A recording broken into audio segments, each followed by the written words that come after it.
Welcome to the Wagging Tails podcast. This podcast is brought to you by Noble Canine behavioural specialists and dog trainers. We provide global online consultations and training, as well as physical training and behavioural rehabilitation within Singapore. Welcome to this episode of the Wagging Tails podcast. Just to introduce Noble Canine's new partnership with ZumVet, we're going to be bringing behavioural consultations online to our listeners, along with what ZumVet does with their veterinary care. So, to celebrate this, we've got Dr. Grace with us from ZumVet, and we are going to be talking about the reality of online pet care. Thanks for having me on this podcast. I'm Grace, one of the co-founders of ZumVet. Maybe to just clarify before we get any further, Fraser mentioned that I'm Dr. Grace. Wanted to put it out there that I'm not a veterinarian, but a medical doctor. However, I'm here at ZumVet because animals are one of my passions. I am also a pet parent, and selfishly, I think this is one of the things that I wanted to be able to affect change in. So the big question now, is online treatment for pets truly effective? Now, before we go on, I just want to be clear that the answer is not just so black and white. And you might be astonished at how much can actually be achieved using online consultations. However, in this episode, what we're wanting to do is dive a little bit deeper into what can be addressed, and we'll also talk about some of the limitations, because obviously we need people to understand that you can't just wave a magic wand and fix a lot of the issues that you might be seeing where we can't. So, just to give people a little bit more of a background, can we get a little bit of a background on ZumVet? Because most of the people listening probably have known a little bit of a background of Noble Canine, but they'll not have heard about ZumVet yet. Cool, yeah, sure. So ZumVet is an online veterinary platform. One of the first few services we launched with was video consultations. So I think this really stems from the fact that pet owners do need to get access to veterinary care, but I think life more often than not gets in the way. So, you can't tell your boss that your dog isn't looking that great that morning and take medical leave. That somehow just does not fly, as well as saying your kid's sick. And sometimes, you have to go to work, and the only time that you realize that your pet might not be looking so great is at the end of the day, 9 p.m., most clinics are closed. And so really with ZumVet, when we started, we wanted to bridge this gap between pet owners and veterinary advice, and whether or not we could maybe offer an alternative method that would allow pet owners greater flexibility to accessing this care. So that's always been, I guess, the cornerstone of how we've developed the services in ZumVet. It's really using a digital touch point as an innovative, creative way of sort of delivering this care, which is where, which brings us to now, and why we are working with Noble Canine as well, to bring their services online. I don't think that, an online modality is the only modality by which you can deliver care. But I think there are definite benefits, convenience being one of the biggest ones, right? And I think it's a little bit easier to commit to, turning on your laptop once a week, same time every day, same time every week, just to speak to somebody, as opposed to maybe bringing your dog down to a physical location just to meet up with your trainer, for example. Yeah. Which makes a lot of sense, because we've had clients before that even though we go down, like for initial consultation, that the dog is so reactive that we can't really do anything about it unless they maybe put the dog behind a fence or put it in another room while we talk to the owners about what's happening and what we should do moving forward. Yeah, I mean, there's been some cases where I've turned up to the initial consultation and they've understated how reactive the dog actually is. So what I've done is said, okay, tell you what, we'll continue this with an online session so that we can actually see the dog's behaviour. Yeah. Because if the dog's terrified they're not going to show their normal behaviour within their home environment. Yeah, that's actually weirdly similar in veterinary medicine as well. So we've actually had a lot of cases whereby, you know, if you bring your pet down to the clinic, they're so nervous that they don't really act their normal self. And it's sometimes a little bit difficult for the veterinarian, really, even, you know, with the animal in front of them, to do proper examination. So I have friends where their cats purr when they're nervous, and you can't hear anything if your pet is purring like a machine. Whereas online, sometimes they're a bit more relaxed. It's a little bit easier for, you know, the vet to actually assess what the pet is like in its, you know, normal environment. And some dogs are already very afraid of going to the vet. They won't know that you're on a Zoom call with your vet, so they'll just be as normal as they can be. Although saying that, a lot of my clients that were once in person that are now online, every time we have the video call, the dog recognises my voice and will come to the screen. So a nice example of that is actually Rondo, who they moved over to the States. Rondo started off being super skittish of me, and then over time he kind of warmed up and then did quite well. And then they moved over to the States. And every time they watch one of our videos, anytime they listen to this podcast, in fact, Rondo, hey buddy. So I'm hoping that he'll have freaked out just from doing that. So it's quite nice when you can actually communicate even to the dogs through that medium, because I can still talk to some of the clients that have moved overseas using that same medium, as well as new clients that might need that From overseas, yeah. from overseas, or with situations which are best addressed remotely. Yeah. So it's pretty important. And of course, it was really handy during the lockdowns. COVID, yeah. Yeah. So hopefully, touch wood, that's never going to happen again. But if it does, at least people still have access to veterinary care and behavioural training and nutrition, because of course you've also got that connection with Dr. Francis at Pet Cubes. So he's going to be doing a similar situation where people can get nutritional consultations through the same system, which is absolutely fantastic, because we also need that from our side as well. Nutrition and behavior is very closely related. Yeah. As we've talked about in one of our previous episodes. Check them out. Yeah.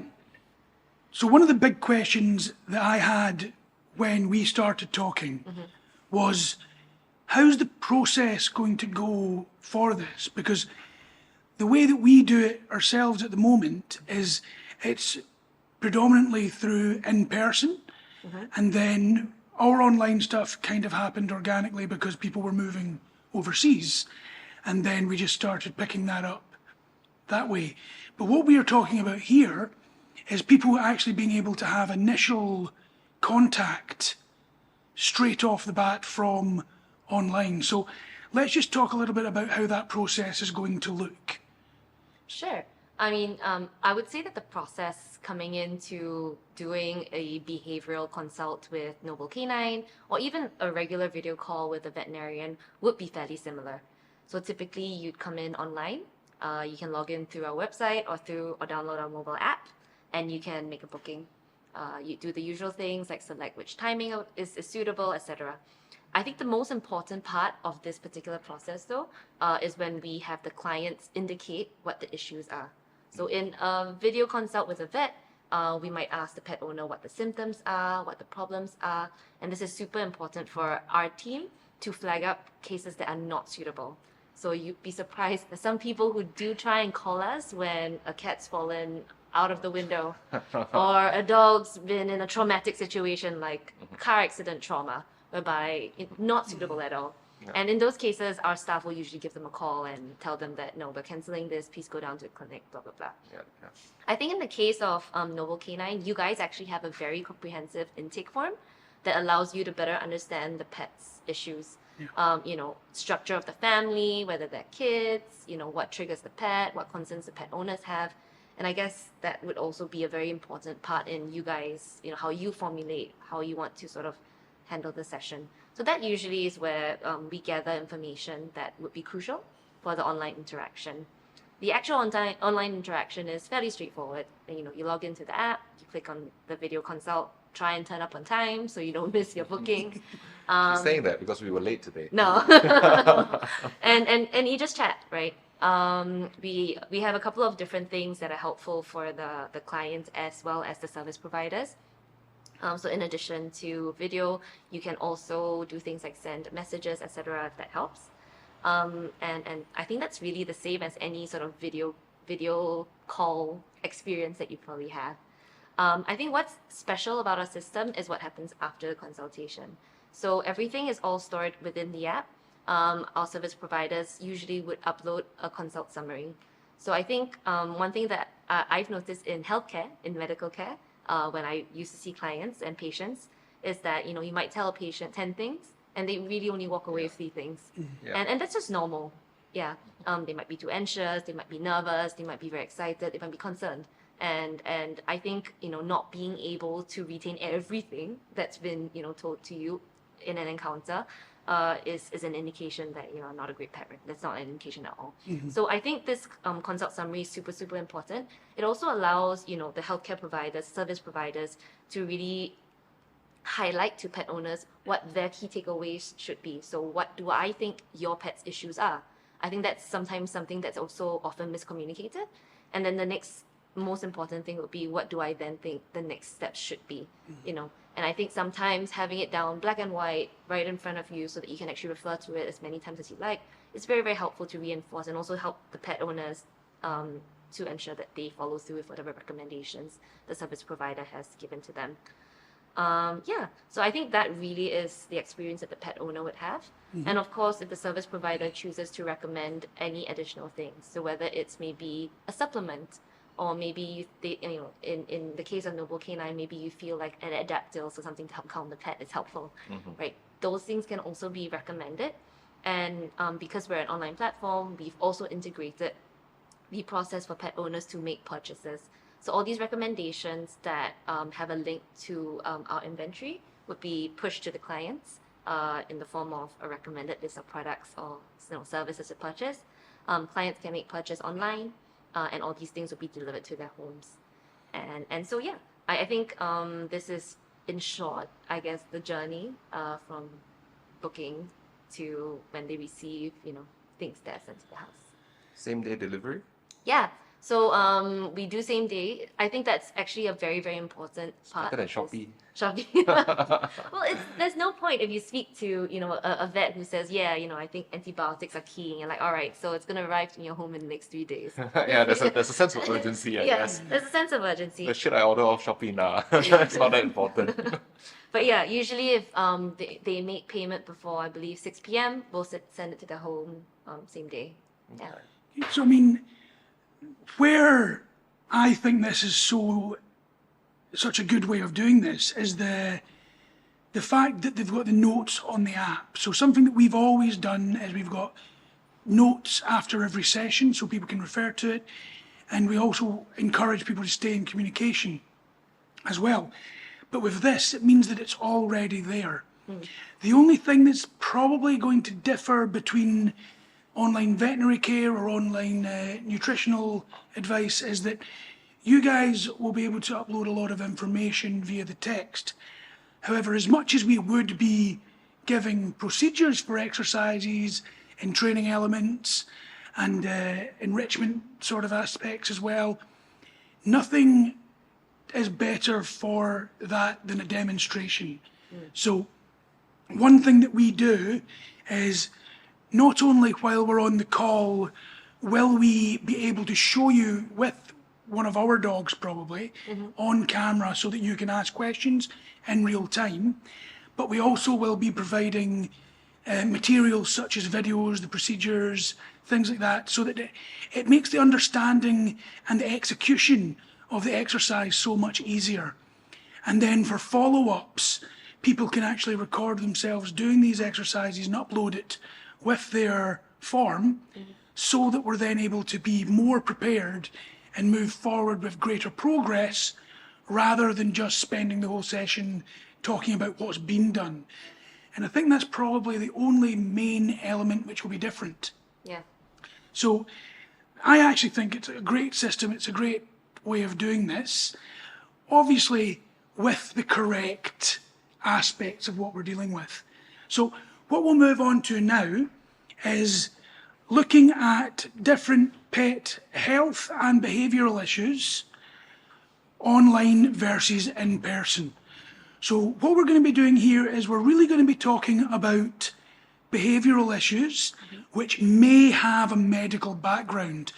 And one of the reasons we're doing this is to highlight that when you come to the vet, what you're reporting as a medical aspect may not be. It may be a behavioural issue. It may be a nutritional issue. You don't go to your GP and ask them how to make a healthy smoothie, because most of them don't know. And you don't go to your psychiatrist and ask them about your broken arm. So it's the same for our dogs. So this is why we're structuring it this way. So Jay, because I'm doing the hosting, I'd like you to start off with the behavioural aspect so that people don't get even more bored of the sound of my voice. But the first scenario is this. You've got a 3-year-old Chihuahua and the dog has been peeing and relieving themselves in the house. The dog was once house trained. So, Jay, talk about this from a behavioural standpoint. What are the potential behavioural problems here? So one thing that I always talk to my clients about when they have PPAT training, toileting issues around the house is that is your dog being overstressed over the past few days? So one thing we call is the stress bucket. We call it the stress bucket. So there's always a small basal level of stress inside this bucket. When things happen that affect your dog, whether it's positive or negative. Positive would be things like you get into very high energy play with your dog. You play tug of war, or you go running with your dog, or you suddenly break out a lot of treats for your dog. That adds stress into the bucket. That's the positive part of it. The negative stress is things that's mostly out of your control, I would say. Things like, oh, maybe your dog has thunderphobia and it started raining really heavily, like it did today. So, or you're on a walk and then some really large truck drives by and blaring its horn. So that adds stress as well. So when there's too much stress added into this bucket, it overflows. And then when it overflows, that's when your dog starts to act out of its normal behavior. They might do things that you don't normally see. So when things like that happen, we usually ask our clients to look back at like the past at least 3 days and then notice whether your dog is actually built up on a lot of stress. If they are, then we would ask them to do a lot more like calming exercises, de-stressing exercises, things to bring your dog back down to a base level of stress whereby they can function normally again. The difficult part about this is to be consistent with this, because you might bring your dog's stress level down initially and then they might seem okay for a day, but if you just stop it right there, their stress will just go straight back up. It's more about just, yeah, like I said, maintaining consistency. If you can do that, that would be really good for your dog. So, once your dog is at a lower level of stress, then you can start to perform different kind of training exercises with them. So you can start to do positive pairing with things that actually add stress to your dog. So like I said, if it's thunderphobia or it's like the sound of vehicles or the actual or an actual vehicle, you can start to do positive pairing so it doesn't overflow their stress bucket so easily. So that's all very true and very good from a behavioural point. But that's all talking about more negative behavioural aspects. And although the other behavioural aspects that I'm going to touch on here, we as humans might not see it as something that's good, but it's more from an overexcitement aspect or an aging process and things like that. So you've got aspects like submissive urination or excited urination. This is very, very common in younger dogs. And normally, if you've potty trained them properly, even though that submissive urination continues to happen, it will generally stop at around about the 1 year to 18 month mark. So that's something I always ask people not to stress too much about. It's only a little bit of pee, and none of my friends get so excited that they pee when I see them. So it's nice that somebody does. And if it's my dog, that's just great. So that's a real aspect of it. The other thing you've got is marking, old age, changes in your environment, things like that. All of these are things that might not be something you can help. And it might not be an aspect of just filling that bucket. It's not necessarily that the stress hormone buildup is happening so quickly. If it's something along the lines of old age, where they might be feeling stiffer, they might be having less energy and things like that, it can increase that stress level and happen the same way that they end up becoming overwhelmed. And then the last thing that I do feel is needed to be highlighted, and this is less behavioural and more from a training aspect, incomplete house training. The number of people that complain about their dog urinating in the house who have half-assed the training is unbelievable. And a lot of the time they try to blame the dog for a behavioural aspect, which is also incorrect, because if there's a behavioural aspect, it's something that you as a guardian can work on. But it's generally because they've not put in the effort. So I do always encourage people to be aware of that and make sure that they're putting in the work. But that's all from a behavioural standpoint. What we want to hear now is when somebody comes to us and they have spoken about this and we've gone through and exhausted the possibilities and none of them are coming out as the possibility, and we send them to you guys at ZumVet for a referral, what are you guys looking out for and how would you help solve that from an online platform? Yeah. So, I mean, maybe one thing I also wanted to add to this conversation is the fact that you'd be surprised how important inappropriate urination is as an issue. I think one thing that we were, horrified to find out is that, the number of one of the number one reasons why people choose to give up dogs after they may have purchased or adopted them is actually inappropriate urination. And it's also funny. I think before we started working with you guys, we actually do get behavioral type questions comes through video consults. Whether or not our vets are super well equipped to handle it is another thing. But I think it's just very exciting because for some of these problems that come in, it's not a pure training issue. It's not a pure medical issue. Sometimes the solution is a mix of many, many different things. And it's always exciting to see different specialties sort of come together. But I guess back to the original question, what are the possible causes of inappropriate urination? It tends to be a little bit sadder. I think on the lighter, the less serious side of things, it would be things like urinary tract infections, could be things like bladder stones, all of which are fairly treatable. But I think, similar to the scenario that you had brought up, which is, a 3-year-old Chihuahua who's never done these things before, suddenly displaying new unwanted behavior. I think that's really where we might be a little bit more worried that it could be something that's more systemic. So when I say systemic issues, it could be anything from diabetes. So yes, dogs get diabetes too, just like us humans. Or it could be other types of endocrine issues that result in the dog having, increased water intake and urination. It's actually quite sad, the number of pet owners who equate inappropriate urination to pure inappropriate water intake. And we've heard horror cases where pet owners just restrict water intake for their pets instead of, actually seeking out the problem. And, I've always felt that, or at least one of our hopes with an online video consult is that if you're not sure, just ask, and yes, you can Google, but at the end of the day, the difficulty with Googling is that you don't really have a definitive answer. And what we hope with a video consult is that you can actually at least speak to a professional who can run through the possibilities, guide you on what might be an appropriate mode for investigation. And, especially in cases of older dogs, it could be a whole myriad of different reasons why. Some treatable, some fixable with medication, some not so fixable, in which case then, it's about management and how you either, learn to take them down to urinate and clear their bladder a little bit more often, things like that. Yeah. So yeah, I think inappropriate urination is a complex problem. Yeah. And one of the issues with like Googling symptoms. Like, because we do it for ourselves, right? If it's nothing too serious, like, oh, I have a sore throat, I have a migraine, I'm just going to Google that into WebMD or whatever.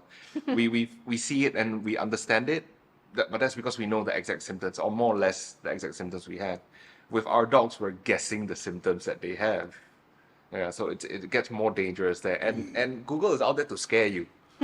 Like, for whatever result you get, is always the scariest thing possible. They always look at the worst case scenario. Yeah. Absolutely. Okay, so let's move on to the next scenario. We've got a dog here, let's call them a Labrador, and they're excessively barking, but the owner hasn't been able to identify the trigger, and they're at their wit's end, and quite frankly, the owner's just a bit peeved off it all. So, from a behavioural standpoint and from a training standpoint, what could be happening in this scenario? Right. So, excessive barking there's a lot of possible reasons for excessive barking. So, the few that I would like to list out is your attention seeking, your dog might be bored, they might be territorial, they might be scared, or one of the more common ones would be separation anxiety. If you leave the house, your dog feels, I don't want to say lonely because that's anthropomorphizing, putting our emotions on them, but then you get the idea. There's also excited barking, and then there's habitual barking or socially learned barking. So to figure out which one it is, of course, you need to do a consult, basically. Yeah, because we even if you send me like 10 minutes of your dog barking, it's still a bit more difficult to pinpoint what's the exact cause of it. So the one thing that people do need to understand is when you're dealing with a behavioural aspect, similarly to from a medical side, you're not just looking at the obvious symptoms that people are listing. You're looking at the environment around them. You're looking at the situation within the household, the treatment that's being given, the training style can have a lot to do with it as well. All of these things need to be brought into account.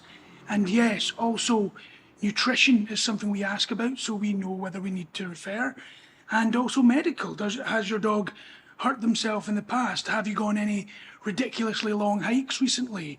All of these things are stuff that we need to take into account so that we can correctly identify what the root cause of any situation, but in this case the excessive barking is. So then we would need to address that situation, and doing things like that online is very achievable.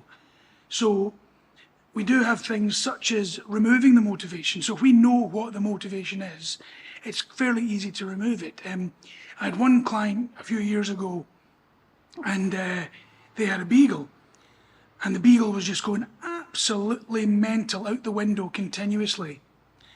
And they said, what can we do about this? So I gave them the options, and they said, what would be the easiest option? And I said, well, extinction would be the easiest option. I said, how do we do that? Remove the stimulus for a period of 3 to 6 months, and when the stimulus comes back, generally it has become an extinct behaviour. Now, this doesn't work every single time. It's also why I don't advise it for every single situation, because normally when you say, this could take 6 months, people are like, yeah, that's too long. But these guys, that was suitable for them. So all they did was they got some of the heavy tint film and put it along the bottom of their windows in their apartment. The beagle's not that big. It can't see over the tint. So it meant that the beagle was no longer barking outside the window. 4 months later, they got back in touch and said, he stopped completely, that's great. I advised him to keep it up for another few months before removing it, and they did so, and it was absolutely fine. There was no reason for me to go down to have that consultation if that's what they were wanting to do. However, it's important to understand that that's because that dog was being triggered by stimulus outside the window from an alert barking place. So that's when he was barking at squirrels, chickens, other dogs, things like that. It was excitement driven. If you're looking at things like separation anxiety, that's a little bit more intense, and that's where you've got to go into more exercise driven aspects, which Jay will tell you about now. You don't just extinct the separation. Well, you could, but then you'd be working from home for a long time. Just to add on to what Fraser was saying about the removing of the motivation, I had a client who was similar to that, but it was a Singapore special. The dog would bark out the window, so every time that somebody passed by, anyone at all, and then we talked about it, and I told them what to do about it, similar to what you said. They didn't get a film. I just said that if your dog started barking, just close the windows, pull the blinds. Very simple. That's what I did with Blue. But instead of doing that, they did that for the first few days, and then after that, what they got was like a little day bed, so that the dog could sit by the window and look out the window. And then they came and told me like the barking got worse after doing the exercises. And then I'm like, wait a minute. So that's a very good point, is that when the environment changes, even during the behavioural rehabilitation process or training, there's certain elements, like obvious things like that, which will change the behaviour more in the opposite direction than what you're actually working on to improve it. Exactly, yeah. It's counterproductive, right? So It's like when people say, oh, my dog's anxious about noise, then we start doing the exercises with counter conditioning and whatnot, but at the same time the next door neighbour starts renovations.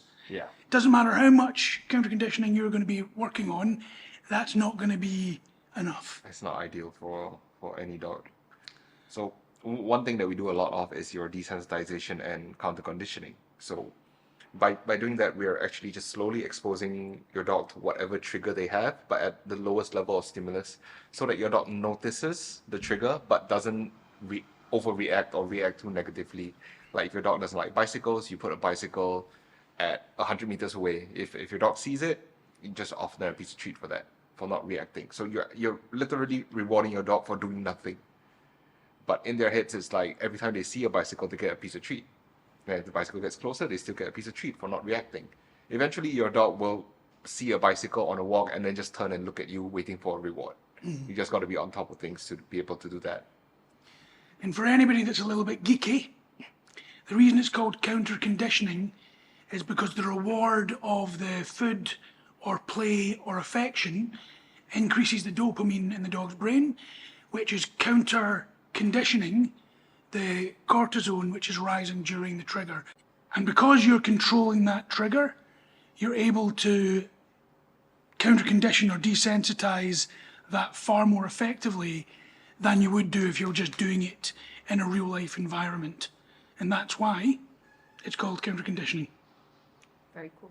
So, sorry for going off on a wee tangent there, but let's look at the medical potentials for excessive barking, because this is a big one that people always automatically assume is behavioural. But barking is just part of communication, and they're not always going to be communicating something which is a behavioural issue. That's true.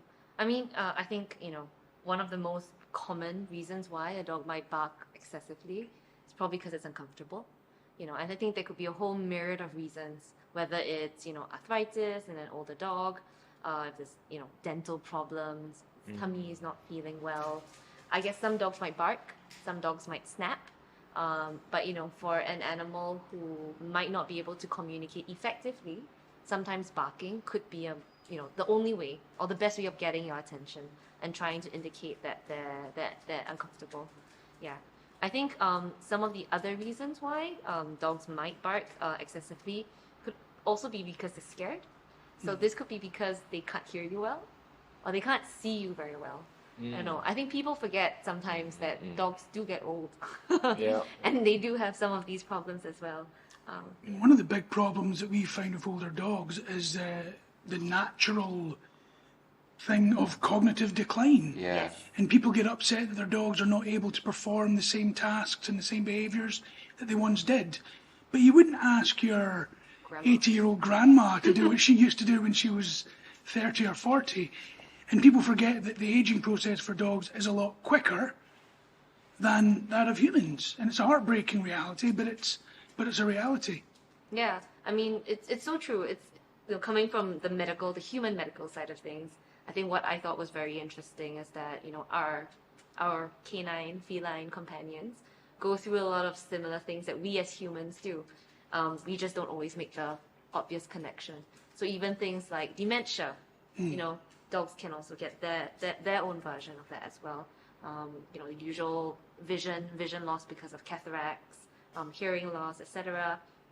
Even things like hormonal imbalances.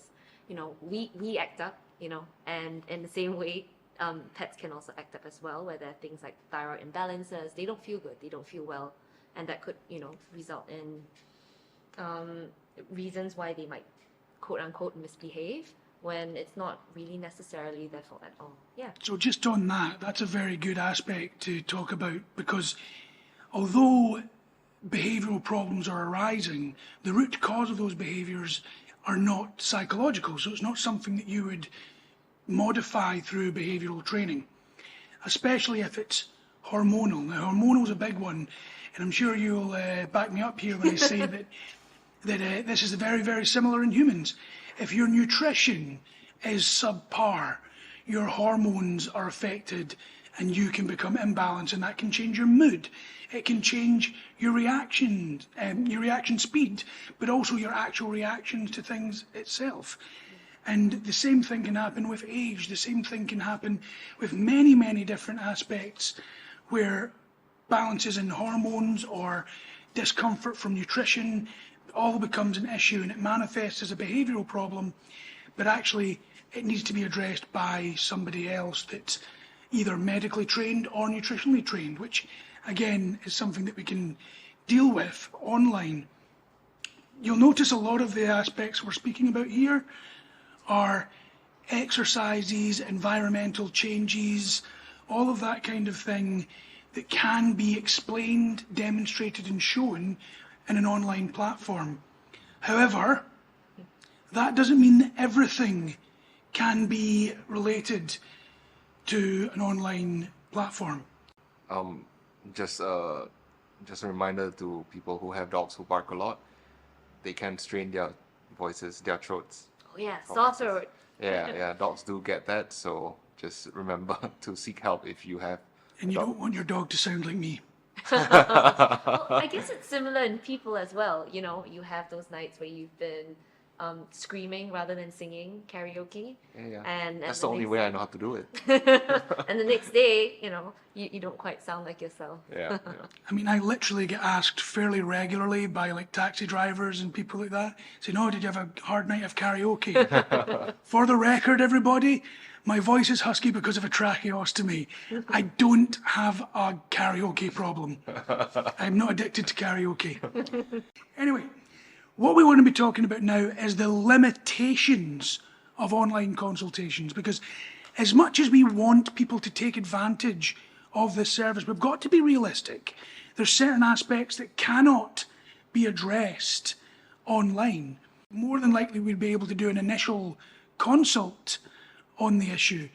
But once we understand what the actual issue is, there's certain aspects that would need to be performed in person, whether that be at a clinic or at a training environment or in the dog's own home with somebody who's trained and equipped to do the exercises that are needed. Because sometimes it is dangerous. A great example of that is extreme resource guarding. I wouldn't want to just talk about how to do exercises to reduce extreme food guarding with somebody that has a dog that's really going for you if you even get close to food.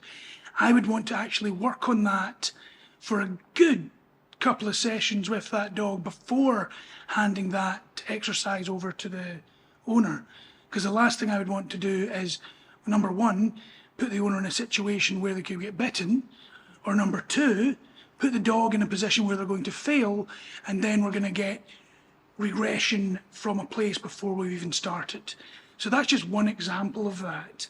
And that comes through to many different standpoints. But I'll let you talk a bit more of it, because people are going to get sick of me again. So the limitations of a lot of online consultations that we do with our clients is, as Fraser mentioned, one of the good things I can say is that some people have clients, some people have dogs that are so reactive that you might want to actually do an online consultation actually. Yeah. So keep that in mind as well. Well, that goes both ways though, Yeah. because it depends on the reactivity. If the reactivity is towards the owner, we would want to be there in person because we don't want to put them into a difficult situation. And I would prefer to have myself in a potentially compromised situation. We know what to do. Yeah. We know how to And react.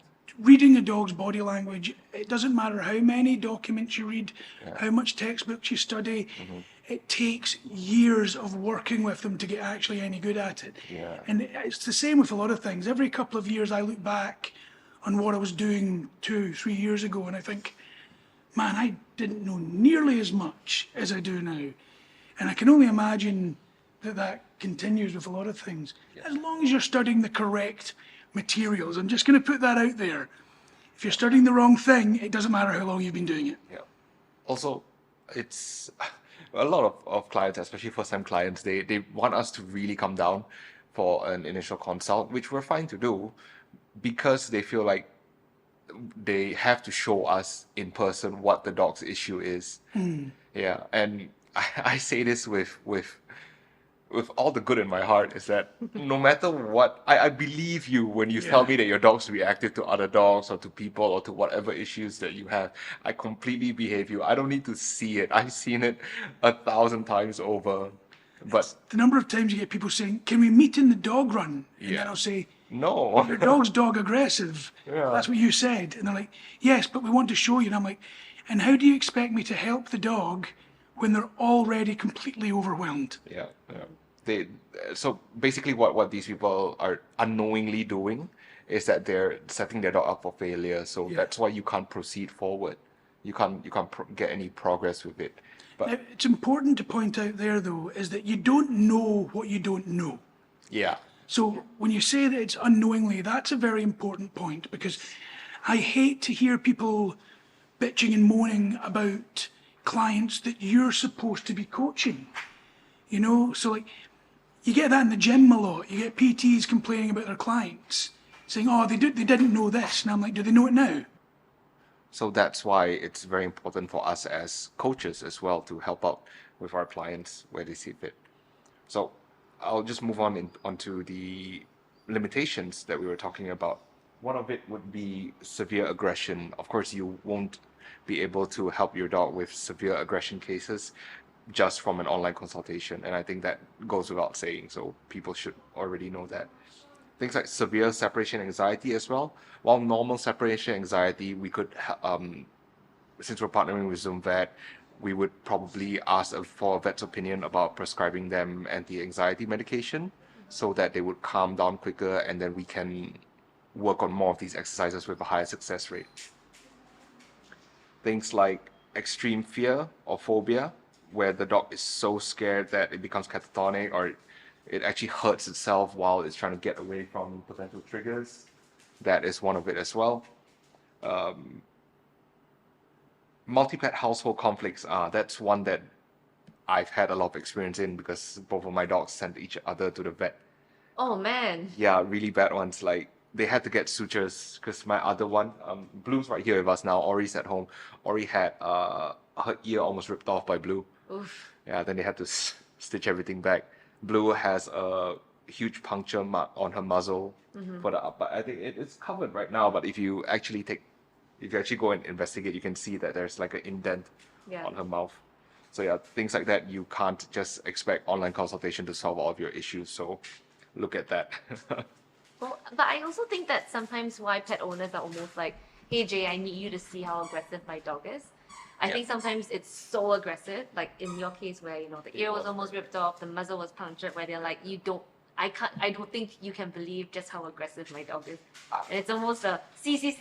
Yeah. It's a, please come and take a look at this. Yeah. Well, but actually going back to, you know, what you mentioned, I think actually a lot of that resonates with me as a medical professional. Because if you think about it, you know, when we as humans have anxiety issues, we have, you know, difficulties with depression, etc. A lot of times it's a combination of things.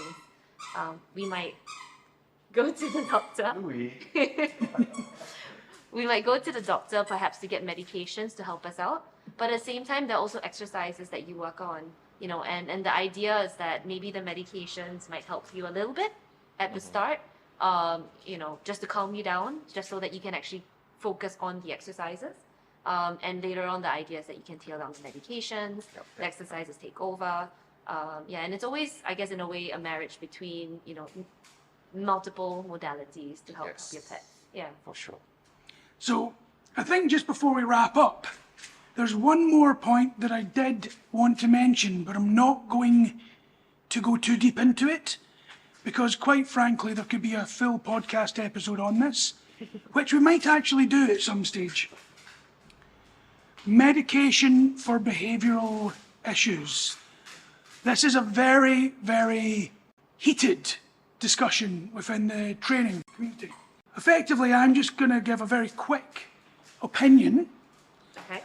and then we can discuss it at a later time in detail. The medication is not a fix. It's just an aid to the behavioural modification. It doesn't make you any lazier. It's not something that can be used as a quick fix. Or a long-term fix. Or a long-term fix for sure.